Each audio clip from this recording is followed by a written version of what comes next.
മഹാനരായ സയ്യിദുനാ Umar bin Khattab റളിയല്ലാഹു അൻഹു ആണ് ജനങ്ങളെയൊക്കെ സംഘടിപ്പിച്ചുകൊണ്ട് വിപുലമായി 20 റക്അത്തായി തറാവീഹിനെ നിർവഹിച്ചത്. അവിടുന്ന് ഇങ്ങോട്ട് 4 മദ്ഹബിന്റെ ഇമാമിങ്ങളും തറാവീഹ് 20 റക്അത്താണ് എന്ന് പറഞ്ഞവരാണ്. ലോകത്തെ മഹാരഥന്മാരായ പണ്ഡിതന്മാരൊക്കെ അഭിപ്രായമാണ്. ഇന്ന് 8 റക്അത്താണ് എന്ന് പറയുന്ന ആളുകളുടെ കഴിഞ്ഞ കാലത്ത് ജീവിച്ചിരുന്ന എല്ലാ നേതാക്കളും 20 റക്അത്ത് നിസ്കരിച്ചവരാണ്. ഇബ്നു തൈമിയ്യക്ക് 20 റക്അത്താണ്.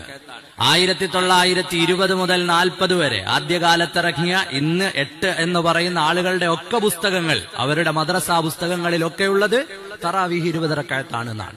പിന്നെ എപ്പോഴാണ് ജിബ്രീൽ വന്നത് മാറ്റിക്കൊടുത്തതെന്ന് അറിയില്ല. അതുകൊണ്ട് സൗകര്യം നോക്കിയിട്ട് 8ന്റെ പള്ളിയിൽ പോയിട്ട് ഉള്ള റമളാനിലെ പുണ്യം കളയാൻ ആരും നിൽക്കണ്ട. നമ്മുടെ മാതൃക സയ്യിദുനാ ഉമർ ബിൻ ഖത്താബ് റളിയല്ലാഹു അൻഹു ആണ്.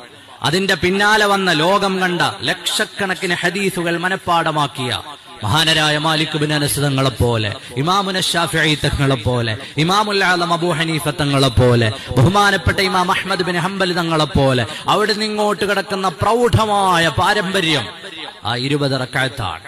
അത് വളരെ മനോഹരമായി എല്ലാ ദിവസവും നിർവഹിക്കണം. അള്ളാഹു അതിന് തൗഫീഖ് നൽകുമാറാകട്ടെ. റമളാനിലും അല്ലാത്തപ്പോഴും അള്ളാഹുവിന്റെ റസൂൽ സല്ലല്ലാഹു അലൈഹി വസല്ലം 11-ലധികം നിസ്കരിച്ചില്ല എന്ന ഹദീസ് അത് വിത്റിനെ കുറിച്ചാണ് എന്ന് ഹദീസുകളെ കൃത്യമായി മനസ്സിലാക്കി ഇമാമിങ്ങളൊക്കെയും നമുക്ക് പഠിപ്പിച്ചു തന്നിട്ടുണ്ട്. അപ്പൊ നമ്മുടെ മുൻഗാമികൾ ചെയ്തതുപോലെ നമ്മൾ